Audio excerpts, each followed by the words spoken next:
What's up, guys? In this tutorial, I will show you how to fix a problem when you can't hear any sound on your output device when using Windows 11.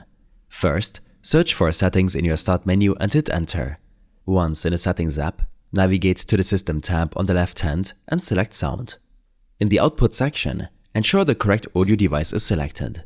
Sometimes an incorrect device is set as the output. For example, if a device like a microphone that requires headphones is selected, you won't hear anything. Make sure your primary speakers or headphones such as Realtek speakers are selected. Adjust the volume bar as well and check if the sound starts working.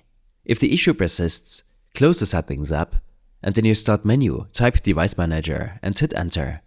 In the Device Manager, locate Audio Inputs and Outputs. Find the audio device you're trying to use. Right-click it and select Update Driver. Choose the option to search automatically for drivers. If no updates are found or the problem isn't resolved, right-click the device again, select Properties, go to the Driver tab and check if the Rollback Driver option is available. If you've recently updated your drivers and the update caused the issue, rolling back may restore functionality. If the option is unavailable, proceed to the next step. Close your Device Manager and in your Start menu, search for Get Help and hit Enter. In the Get Help app, type No Sound in the search bar. Select the option for No Sound Troubleshooting.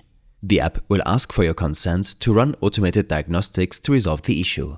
Click Yes and the tool will start scanning your system. It will attempt to identify and fix any audio problems automatically. By following these steps, your audio should be working again. I hope this helped you out. Leave a comment if you have any questions and see you in the next one.